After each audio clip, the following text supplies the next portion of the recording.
Dalam Quran surat Al-A'raf 168, Allah Subhanahu wa taala berfirman, "Wa qata'nahum fil ardi umama. Minhumus salihuna wa minhum duna dzalik. Wa balawnahum bil hasanati was sayyi'at la'allahum yarji'un." Dan kami bagi mereka berumat-umat, berkelompok-kelompok. Di antara mereka ada orang-orang yang soleh dan ada pula orang-orang yang tidak seperti itu, tidak soleh. Dan kami uji mereka dengan hasanat yang baik-baik, wasaiat dan yang buruk-buruk, la'allahum yarji'un, agar mereka kembali.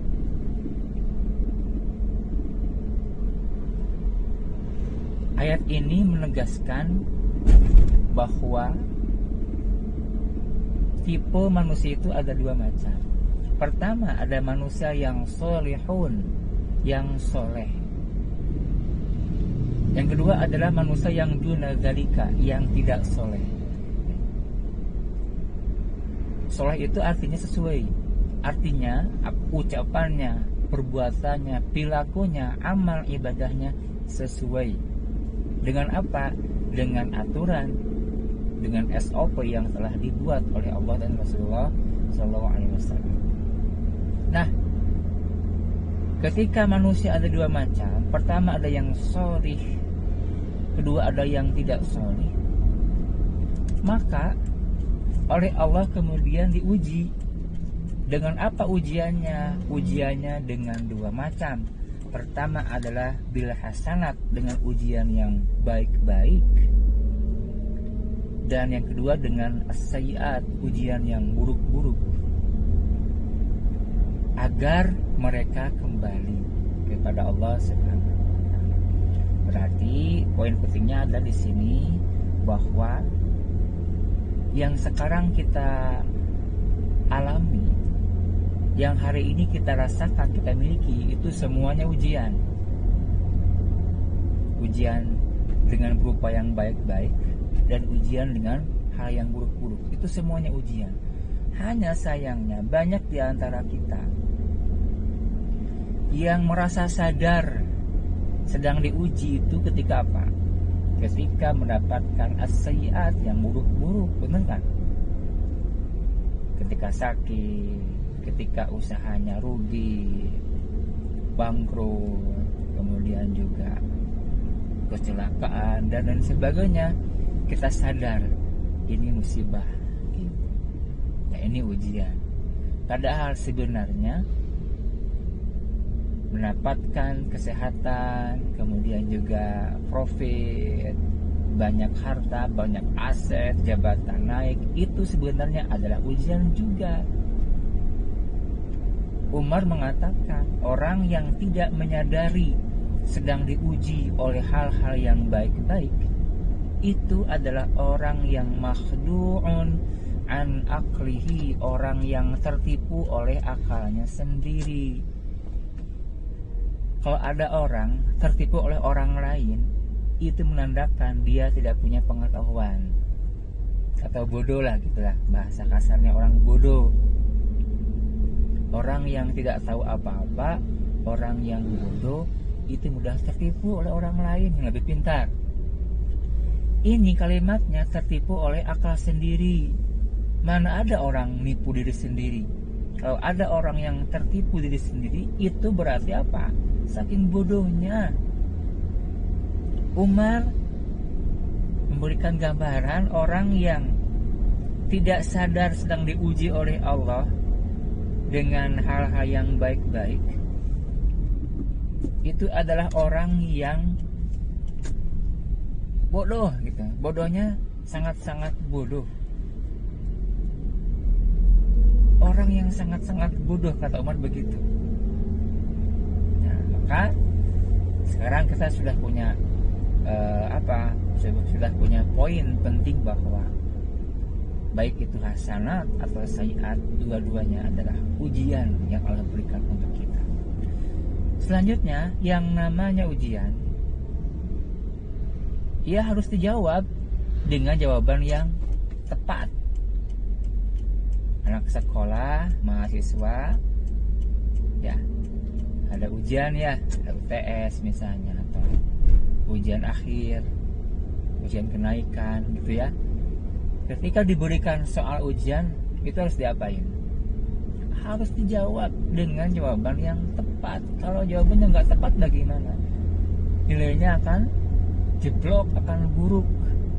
Kalau buruk bagaimana? Ya harus mengulang lagi gitu. Mengulang lagi. Nah, ketika Allah berikan ujian berupa hasanat dan sayyiat, itu adalah soal ujiannya, maka kita pun sama harus menjawabnya dengan jawaban yang tepat. Secara umum, teorinya adalah ketika mendapatkan ujian hasanat, kesehatan, kekayaan, aset, jabatan, kita harus bersyukur, benar nggak? Oke. Dan ketika mendapatkan ujian sayyiat, sakit, kemudian juga usaha tidak jalan, rugi, ketipu, dan sebagainya, kita harus bersabar. Itu teori umum. Sebenarnya sabar dan syukur itu adalah adik kakak. Dua-duanya hampir satu makna. Apa itu? Ketaatan kepada Allah. Ya. Jadi irisan antara sabar dan syukur itu adalah ketaatan kepada Allah Subhanahu wa taala. Maka makna intinya adalah ya taat kepada Allah. Ketika mendapatkan hasanat, kita taat kepada Allah. Mendapatkan sayyiat pun taat kepada Allah. Sama saja begitu. Kenapa harus taat? Yang namanya taat itu ya akan menghindari kesalahan gitu ya, kekeliruan. Ketika kita salah jalan, nggak sampai ke tujuan, benar nggak? Ya. Kita sudah punya tujuan ke sana, misalnya ke daerah Hanu, salah jalan, salah belok sedikit, nggak akan sampai ke sana. Ketika orang tidak taat, dia sedang salah, dan ketika dia salah, dia nggak akan sampai pada tujuannya. Apa itu? Surga dunia dan surga akhirat. Nah, sekarang kita balik mindsetnya. Bagaimana kalau mendapat musibah itu harus bersyukur, mendapat musibah yang hasanat. Nah, lagi, kalau mendapatkan musibah yang hasanat, kita bersabar. Kalau mendapatkan musibah yang sayyiat, kita bersyukur. Ya, ini yang harus menjadi mindset anti mainstream ya. Karena sejatinya begitu. Ketika mendapatkan harta, Allah titipkan harta, maka untuk menjawab harta bagaimana? Menjawab ujian harta bagaimana? Menggunakan harta pada semestinya. Jadi antaranya adalah untuk membiayai proyek-proyek agama, proyek-proyek akhirat. Dan ketika orang harus sudah habis-habisan nyari uang, ya banting tulang peras keringat, tiba-tiba setelah ada uang harus dikeluarkan ya untuk orang lain, untuk membiayai dakwah, sabilillah, agama. Itu perlu kesabaran, perlu mental. Maka sekali lagi, coba dibalik mindsetnya. Ketika punya anugerah karunia, ketika diuji dengan hasanat, kita bersabar menggunakannya untuk kebaikan-kebaikan, bersabar menggunakannya untuk kepentingan agama. Dan ketika mendapatkan musibah sayyiat, kita bersyukur karena kita melakukan perbandingan. Hari ini kita misalnya rasanya agak sukar hidup, coba tengok ke samping kanan atau ke belakang, bisa saja orang lebih berat daripada kita, dan akhirnya kita bersyukur, kita nikmati yang Allah berikan, kita nikmati yang Allah ujikan kepada kita. Mudah-mudahan dengan hal ini kita ujungnya menjadi ahli surga. Kenapa? Ketaatan itu adalah hal mutlak, syarat mutlak sebagai ahli surga. Man ata'ani dakhala jannah. Siapa yang taat kepadaku masuk surga. Terima kasih. Assalamualaikum warahmatullahi wabarakatuh.